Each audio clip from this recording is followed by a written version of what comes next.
Ukraine ने Turkey के साथ मिलकर रशिया के ऊपर एक कारी वार किया है, जिससे आप ये वाकई कह सकते हैं कि मॉस्को दहल गया है। उसके बाद रूस ने बहुत तेजी के साथ ईरान से मजीद मदद की अपील कर दी है और अब सवालात ये भी उठ रहे हैं, क्या टर्की भी इस जंग की लपेट में आने वाला है? इसी के ऊपर हमने आज के इस ब्लॉग में बात करनी है। अस्सलाम वालेकुम। आज तारीख है 29 अगस्त 2025 और मैं हूं रजा अब्बास। रशिया यूक्रेन जंग से मुतलिक हम आपको वक्तन फवक्तन आगाह कर रहे हैं और कल ही हमने वीडियो के अंदर ये बताया था कि रशिया की जानिब से जो यूक्रेन के ऊपर हमला किया गया उसके मरकजी शहरों में, उसमें एक हमले के अंदर मगरिब के लिए बरह रास्त पैगाम था, क्योंकि उसके अंदर ब्रिटिश काउंसिल की इमारतें और यूरोपीय यूनियन की जो बिल्डिंग्स थी उन्हें निशाना बनाकर रशिया की जानिब से बरह रास्त मगरिब को पैगाम दिया गया था। वो पैगाम क्या था और रशिया ने ये इक़दाम क्यों किया था, ये डिटेल्स हम उस वीडियो के अंदर बता चुके हैं, उसको दोहराना इस वीडियो के अंदर मकसद नहीं है। बहरहाल हम आगे की जो पेशरफ्त हुई है उसके ऊपर हम बात करेंगे।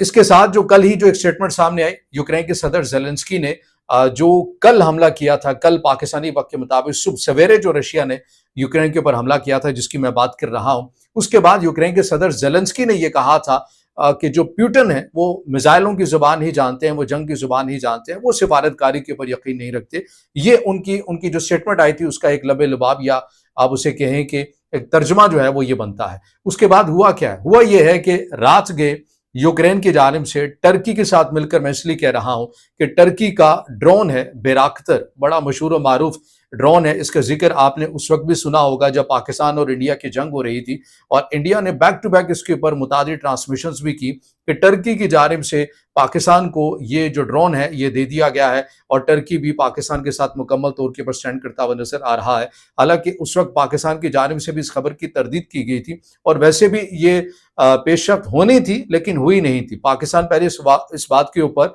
वाक़ई गौर कर रहा था कि जो टर्की का काबिल फ़ख्र ड्रोन है, टर्की से अपने लिए एक फ़ख्र समझता है बैराक्टर ड्रोन, इसे लेने में दिलचस्पी का इज़हार पाकिस्तान यकीनन कर रहा था, लेकिन बाद में उसने ये अपना फैसला तब्दील कर लिया और चीन के साथ मिलकर अपने जो ड्रोन प्रोग्राम है उसको मजीद उसने वुसअत दी और उसी के अंदर वो तेज़ी के साथ आगे बढ़ता हुआ नजर आ रहा है। लेकिन बहरहाल जो टर्की का ये जो ड्रोन है बैराक्टर, जिसका ये ज़ाहिर है तुर्की ज़ुबान का ये लफ्ज़ है, जिसका उर्दू अगर मतलब हम बात करें तो अलम बरदार इसको कहा जाता है या फिर परचम उठाने वाला आप इसको कह सकते हैं। इस ड्रोन टेक्नोलॉजी, इसका मैं जिक्र बार बार इसलिए कर रहा हूं कि इस ड्रोन की खासियत ये थी, या इसकी जो अहमियत बहुत ज्यादा हमें बढ़कर सामने आती है। आर्मीनिया और आज़रबाईजान की जंग के अंदर भी जो काराबाख वाला तनाज़े की वजह से जो जंग छिड़ी थी, उसके अंदर भी जो आर्मीनिया की शिकस्त की वजह बना था वो ये ड्रोन था, क्योंकि टर्की ने आज़रबाईजान को ये ड्रोन दे रखे थे और इस ड्रोन ने बड़े पैमाने के ऊपर जो आर्मीनिया के टैंक से जो उनके बारूदी मवाद या उनका जो दिफाई निज़ाम था उसे बड़े पैमाने के पर नुकसान पहुंचाया था। क्योंकि इस ड्रोन की खासियत है कि ये 24 घंटे तक मुसलसल परवास कर सकता है, रियल टाइम का डाटा शेयर कर सकता है, टारगेट को लॉक कर सकता है, मिसाइल और बारूदी मवाद ले जाने की सलाहियत भी रखता है। अब इस ड्रोन की मदद से, टर्की की इस टेक्नोलॉजी की मदद से यूक्रेन ने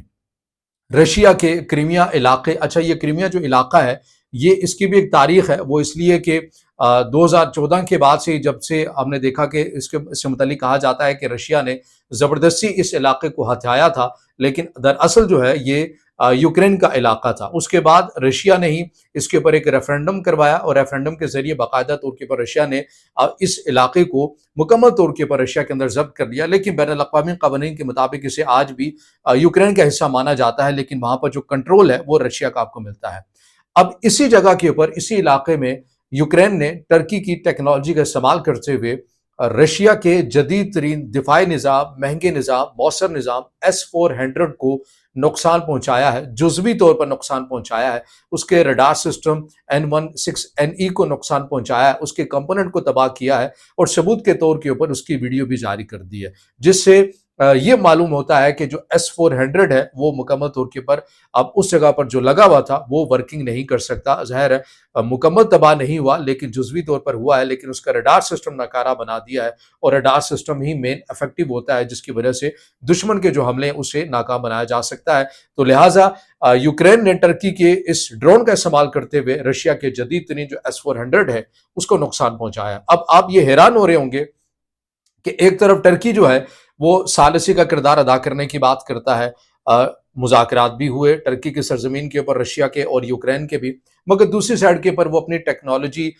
یوکرین کے ساتھ شیئر بھی کر رہا ہے رشیا کے خلاف۔ تو آپ چاہیں گے کہ جو ٹرکی کا یہ جو ڈبل کردار ہے، یعنی وکٹ کے دونوں طرف کھیلنے والا جو کردار ہے، اگر آپ یہ جاننا چاہتے ہیں تو آپ نے، اگر آپ اس موضوع کے اندر آپ کی دلچسپی ہے تو آپ نے ضرور مجھے کمنٹ میں بتانا ہے۔ کمنٹس کی تعداد سے میں اندازہ لگاؤں گا کہ کس حد تک کتنے دوستوں کو دلچسپی ہے، اور پھر اس کے اوپر بھی ایک تفصیلی ویڈیو بنائی جائے گی جو ٹرکی کا کردار رہا ہے تمام صورتحال کے اندر، اور بالخصوص جنگوں کے اندر بھی اور عالمی سطح کے اوپر سفارتی میدان کے اندر بھی۔ بہرحال آگے بڑھتے ہیں، مزید موضوع کو بڑھاتے ہیں۔ مغربی دنیا کی جانب سے جہاں پر یہ کامیاب حملہ کیا گیا یوکرین کی جانب سے، تو وہیں مغربی دنیا اس بات کی پر بھی دلچسپی کا اظہار کر رہی ہے کہ بڑی تعداد کے اندر مزید F-16 جو لیٹسٹ ورژن ہے، اپ گریڈ ورژن ہے، وہ بھی یوکرین کے حوالے کیے جائیں۔ اس کے ساتھ ساتھ جو اگر رشیا کی ہم بات کر لیتے ہیں تو رشیا نے اب ایران سے مدد کی اپیل کی ہے۔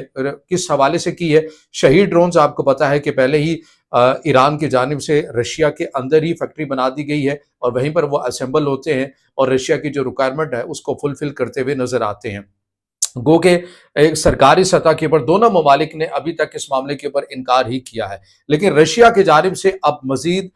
جدید ترین ڈرون جو ٹیکنالوجی ہے، جو ڈرونز بنا رکھے ہیں ایران نے، اب ان کے لیے رشیا کی جانب سے رابطہ کیا گیا ہے کہ بھئی اب ہمیں مزید آپ اپنے کم لاگت میں بنے ہوئے اور مؤثر ہم جو ڈرونز ہیں وہ آپ ہمیں دیں۔ اور ایسا لگ رہا ہے کہ اب یہ کچھ ٹرکی کے لیے بھی پیوٹن کچھ سرپرائز تیار کر رہے ہیں اور وہ کچھ دینے کی باتیں کر رہے ہیں۔ اب ٹرکی کے حوالے سے بھی چیزیں ہمارے سامنے کھل کر بہرحال آنے والے وقت کے اندر ہی پتہ چلیں گی۔ لیکن دوسری سائڈ کے اوپر اس سارے منظرنامے کے اندر انڈیا کے لیے بھی پیغام ہے۔ انڈیا جو بیک ٹو بیک S-400 جدید ترین نظام اور مہنگا نظام خریدتا ہوا آ رہا ہے، بتایا یہ جا رہا ہے کہ دلی کے اندر بھی یہ باتیں اور اس بات کے اوپر تشویش کا اظہار کیا جا رہا ہے کہ ہم اتنا مہنگا دے کر اتنا جدید ترین دفاعی نظام خرید رہے ہیں، وہ کبھی پاکستان کے فائٹر جیٹ کی وجہ سے نشانہ بن جاتا ہے، تو کبھی